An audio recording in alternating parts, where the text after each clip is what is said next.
A young prince will be born in the north and will become a great tree whose top will reach over Erin and Alba.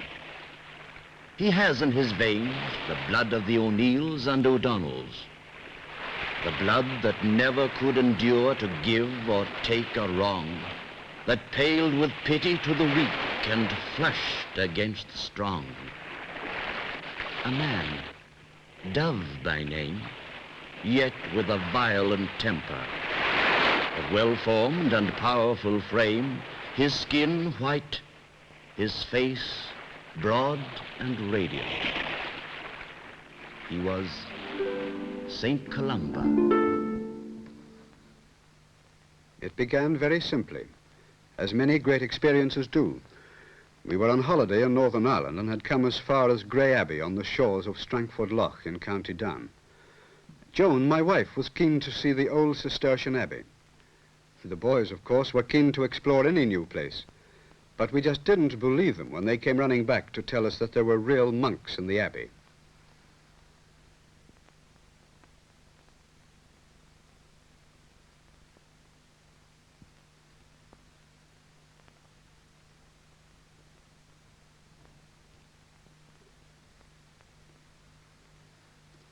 But however, we followed them as they ran on excitedly.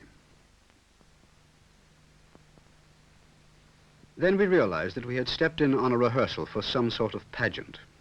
We met the cast and the producer, and it was she who started us on an exciting quest into the life of St. Columba.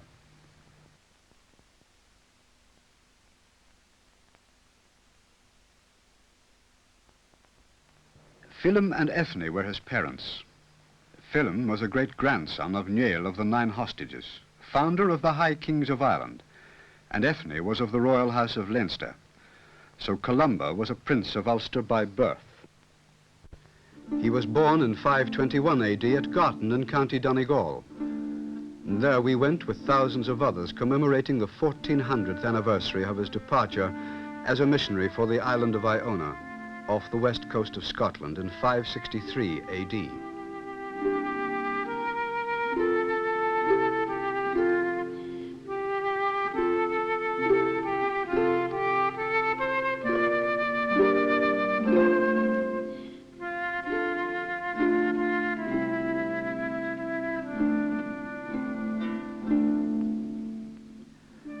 Down below, by the side of the Three Lakes, was the site of his early home where he played as a boy, absorbing all the glory and loveliness which wild nature spread so lavishly around.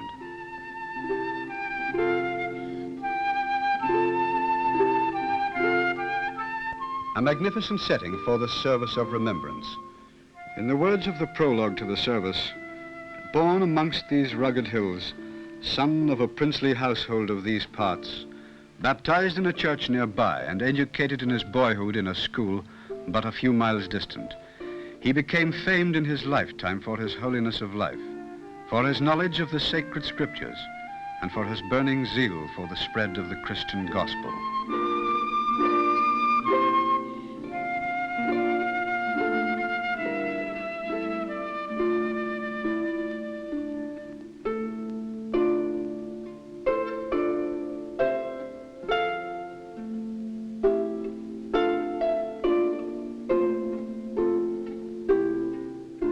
But as yet, Columba was like any other little boy needing direction.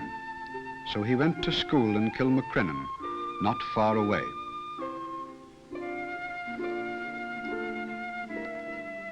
This part of the story was told in the pageant at Raphoe, the site of one of Columba's monasteries. At school, his character began to show itself, and to his name Column, a dove, was added Kill, a cell or church, because so often he was found coming from the cell where he read his books.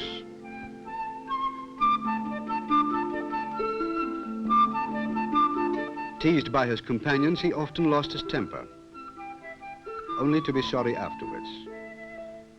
This battle between the two sides of his nature was a lifelong battle, and as yet he was no saint. At the age of 15, he came to Movilla on the shores of Strangford Lough. It was on these same shores that we watched the youngsters competing in the local regattas.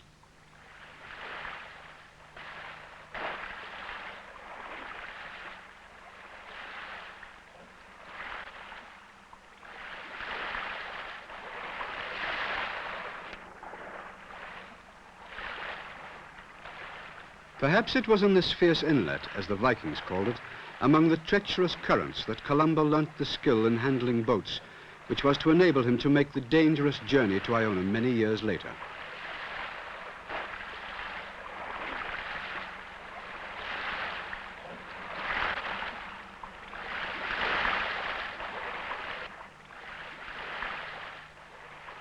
He was made a deacon at Movilla and left to study under Gaimon of Leinster, a poet from whom he learned the art of expressing in poetic language the beauty of this land he loved.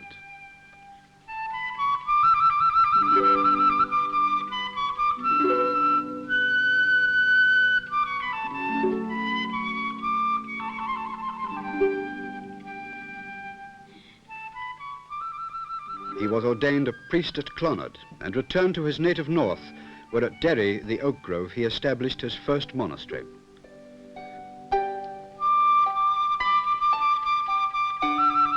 Today, the Long Tower Church in Londonderry stands beside the site of this, his first foundation.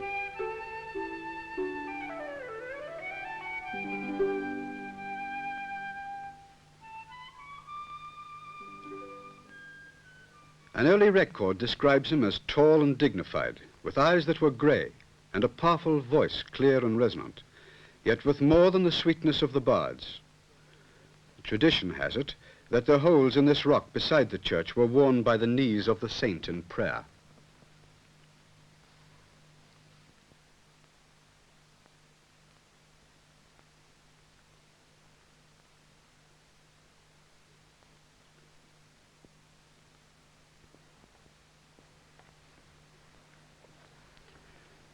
This was his favourite foundation. He wrote, "My Derry, my fair oak grove, my dear little cell, my dwelling. I love Derry for its quietness, for its purity, for it is full of angels white from one end to the other." Londonderry, as it is now known, is the second city of Ulster and famous for its ancient walls. It has a cathedral named after the saint.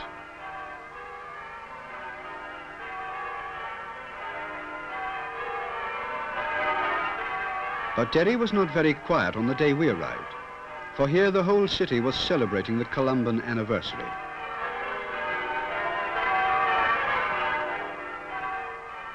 We decided to look at St. Columba's Cathedral and one of the oak trees before the crowds arrived.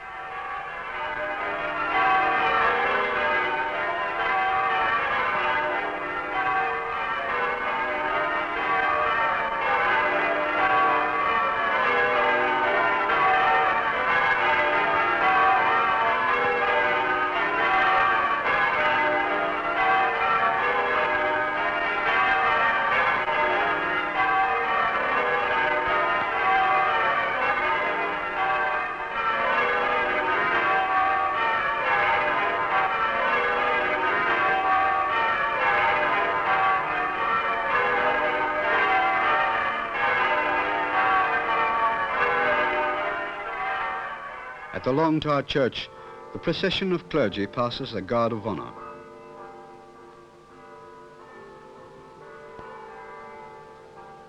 The bishop blesses the people.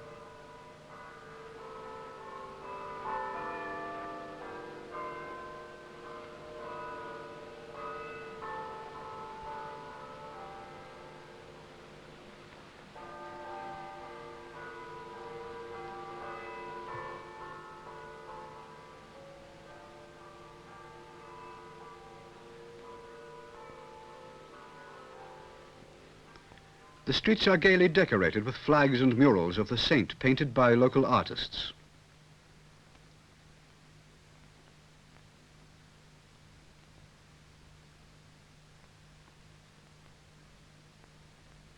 And at St. Columba's Well, the bishops mingle with the people.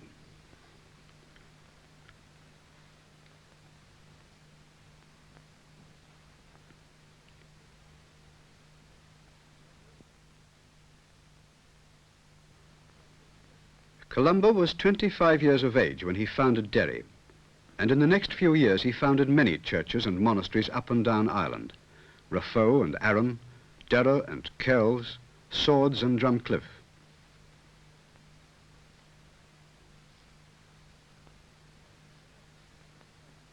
He had a passion for transcribing the sacred books, and following his example, the monks in the 8th century produced this Book of Kells. There are copies of this famous book in the cathedrals of Derry and Armagh. At the age of 40, he returned to Movilla outside Newtonards, and we followed the story through the pageant presented there. The scene is the court of the High King at Tara.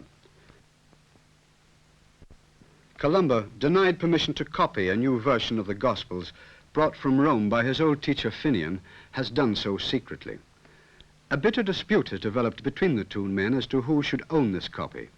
Their quarrel is brought before the High King.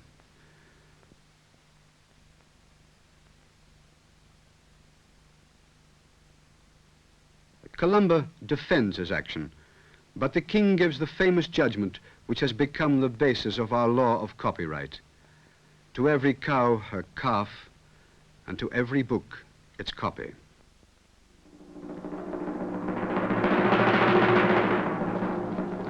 Columba, a prince of Ulster, loses his temper and defies the king.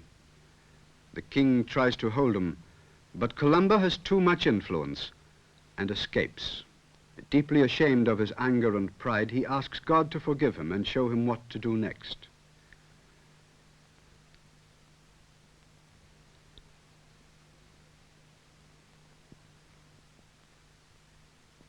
His young cousin Kernan, pursued by the king's men on a charge of murder, seeks the sanctuary of the church.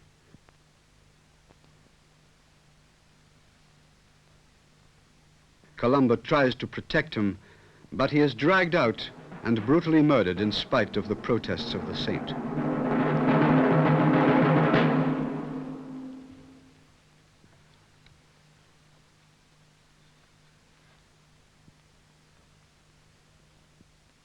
This act of violence and violation of the sanctuary and the pagan ceremonies indulged in by the king's men convince Columba that he must take up arms against this evil authority dominating his native land.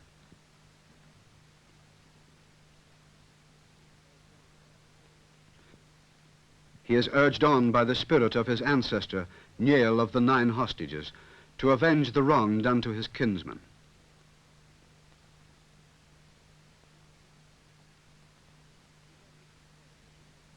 He rallies his followers in Ulster and Connaught and marches against the king.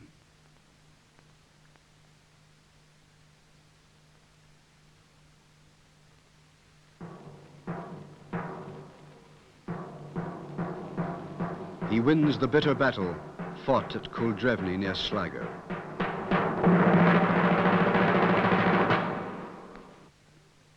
But heavy on his conscience lie 3,000 dead on the field that day. Brought before the Synod of Telltown, he is excommunicated. But to the astonishment of all, the Abbot Brendan embraces him, saying, "You would do as I have done, and you would never have excommunicated him had you seen what God now shows to me. A pillar of fire goes before him, and holy angels accompany him. I dare not disdain a man predestined by God to be the guide of an entire people to eternal life."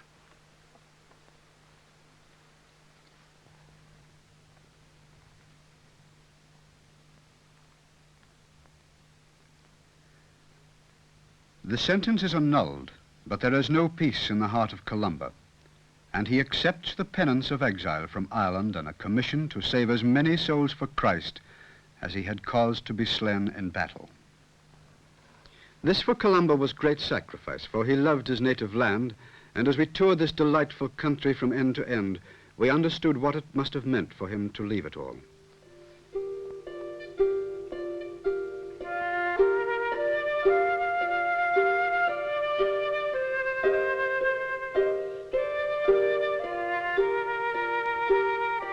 From Loch Milvan and Loch Erne, among the lakes of Fermanagh, the country of St. Malatia, to Loch Foyle in County Derry, the point of his departure for Iona.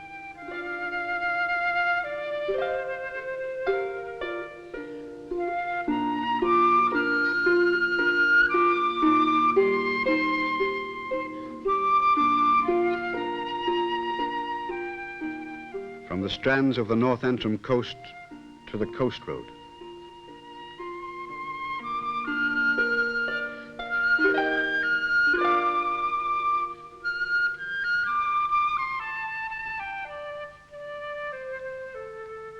And Carlingford Loch in South Down, where the pony trekkers today use the mountain paths once trodden by the feet of the monks.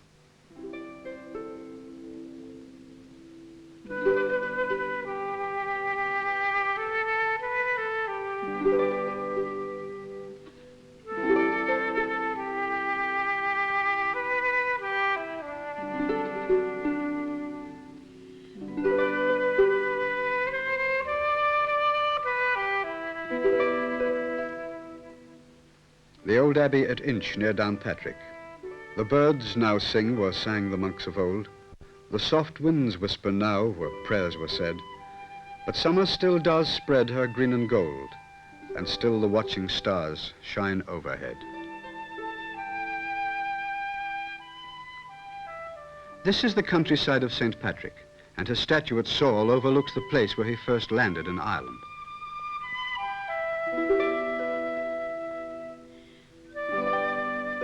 According to tradition, St. Columba lies buried with St. Patrick and St. Bridget in the grounds of Downpatrick Cathedral. We travelled the Kingdom of Mourne with its little fishing villages and its ever-changing views of the mountains.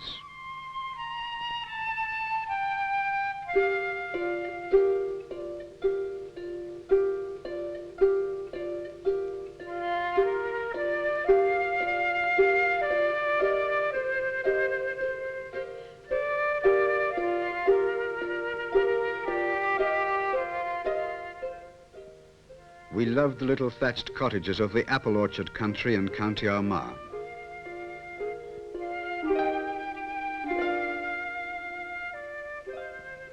And the mansion of Derrymore House, one of the properties in the care of the National Trust.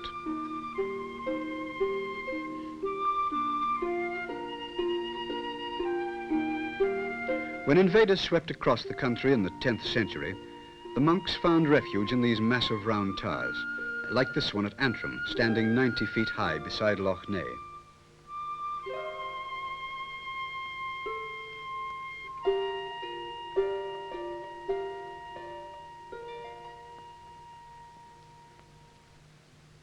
And the rivers and streams of County Tyrone yield their fish as they did in the days of Columba.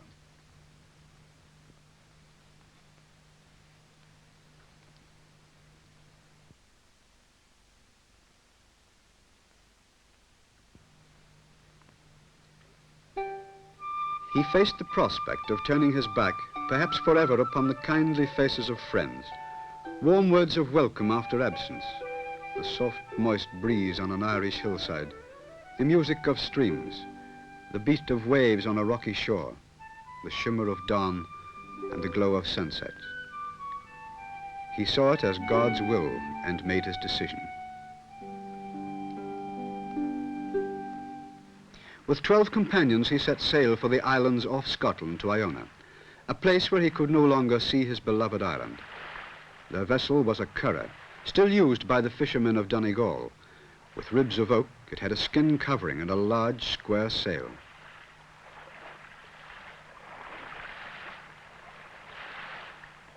As part of the Columban celebrations, the journey from Derry was repeated by 13 young men who had planned and trained for 4 years. They came from the 4 provinces of Ireland. They volunteered for this hazardous journey of over 100 miles in a frail craft with only their oars and a sail to carry them along. And what if the wind proved contrary, as at first it did? It was an act of faith. They had started without money or materials, but as the need arose, it was answered. The curragh was built in Donegal, and the tweed for their saffron and blue habits was woven there also.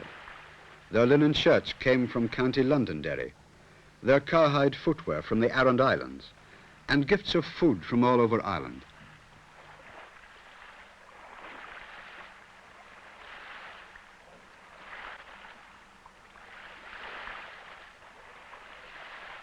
They set off on this 100-mile journey, which some said was impossible.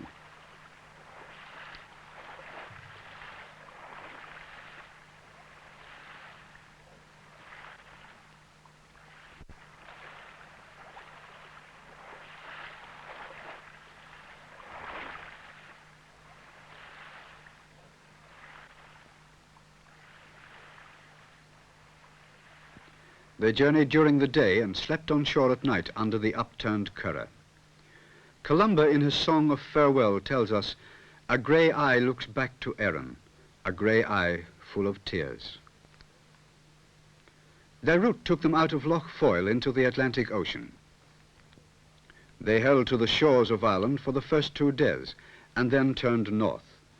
Driven to the west on the 3rd day as they made the long haul to Islay, they finally reached land on Losset Bay. This was the route Columba had taken.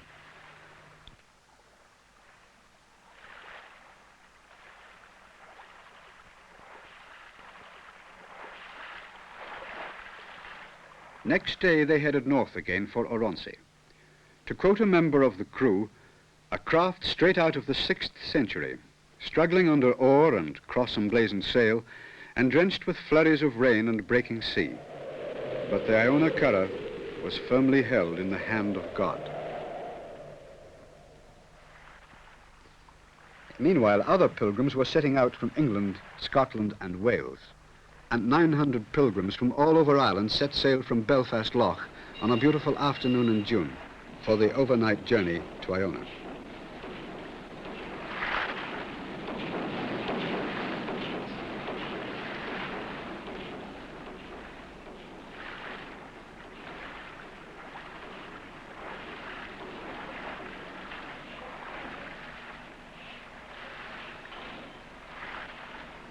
These pilgrims had all the advantages of 1400 years of development in ocean transport, a big difference from Columba's journey.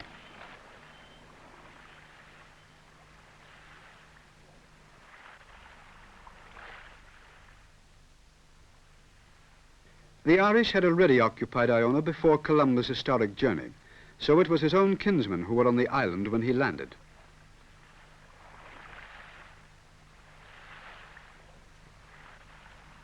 Today, another group of Irish mingling with the English and Scots were on the island to welcome the men who had left Derry and 8 days later, after many adventures, made landfall in the Bay of Martyrs.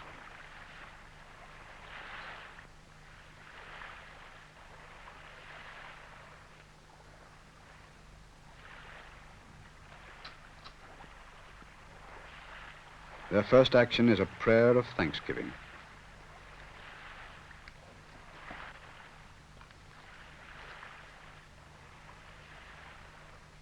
The news is sent back to Ireland by carrier pigeon. Then begins the great pilgrimage to the Abbey. St. Columba and his men led active and strenuous lives. They were not hermits or recluses. They taught by example as well as by precept, by simple, self-denying, fearless lives as well as by preaching.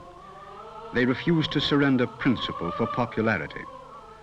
It was part of Columba's plan to show to the pagans around him the superiority of the Christian way of life in all its aspects to their own.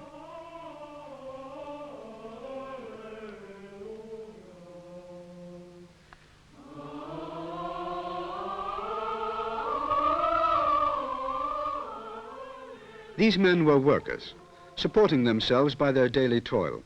They cut turf and harvested corn and milked their cows. Their clothes were of natural wool, rough in texture. They ate beef and mutton, eggs and fish, and baked their own bread. They built their own boats and were skilled craftsmen in iron, silver, and gold.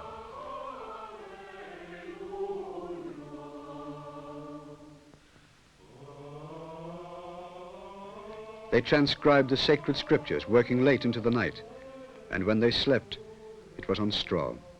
They lived for one thing only, to do the will of God. The service was held in the restored abbey, but hundreds unable to get in joined in the worship on the grassy banks and rocks outside.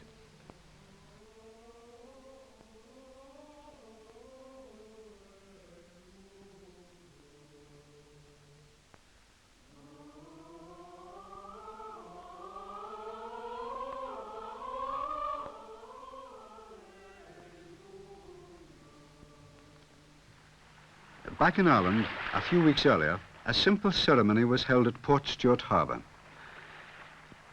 Another boat, called the Western Isle, had been renamed Derry to commemorate Columba's first and best loved monastic settlement. She was a gift from men and women in many parts of Ireland, to be given to the community on Iona for use around the island.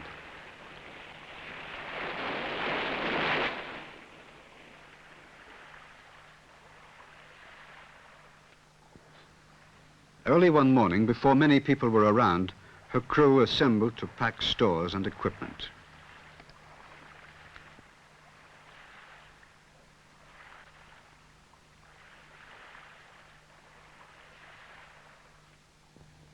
"30 feet long, clinker built on a strong oak frame and fitted with a 28 horsepower diesel marine engine, she was well equipped to cope with the strong tidal currents around the west coast of Scotland.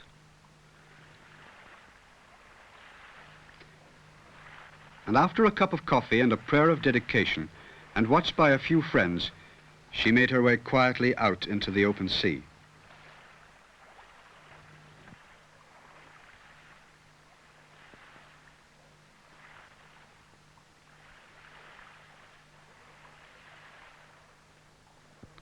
The journey took 12 hours, and the derry was dedicated for service on St. Columba's Day. Columba himself prophesied, "Unto this place, small and mean though it be, great homage shall yet be paid, not only by the kings and peoples of the Scots, but by the rulers of foreign and barbarous nations and their subjects, and it shall be venerated by the saints of other churches."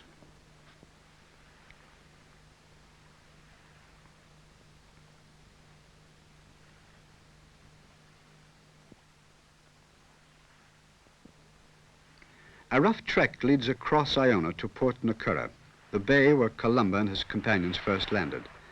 And here, where the sea pinks cling to the high rocks above this desolate shore, a simple service was held, one which must have closely resembled many held by Columba himself when he taught and trained his followers.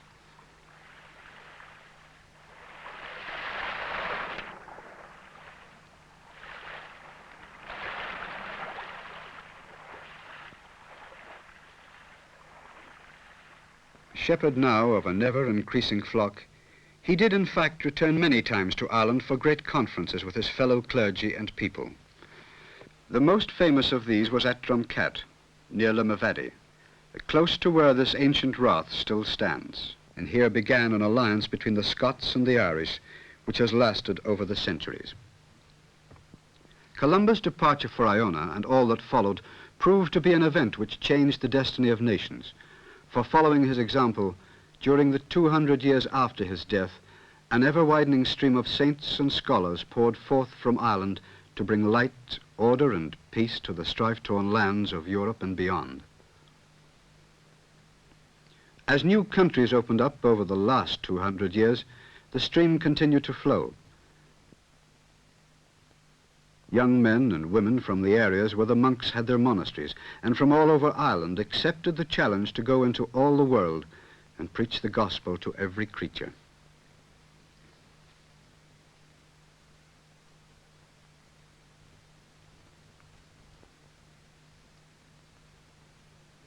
Some sailed west with the early pioneers to Canada and the Americas. Others turned east to Africa and Asia, the continents and islands of the globe.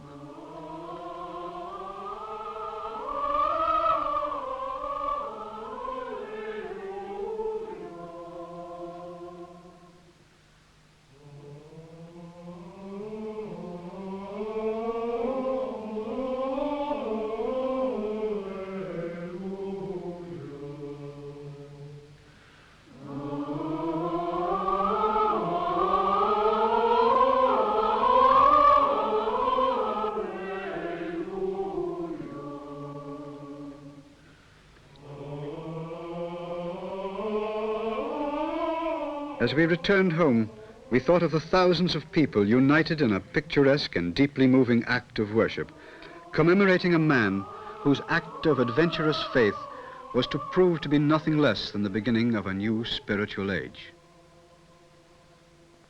A man who, with his companions, had set out with courage to challenge a world dominated by violence, lust, and unbridled savagery.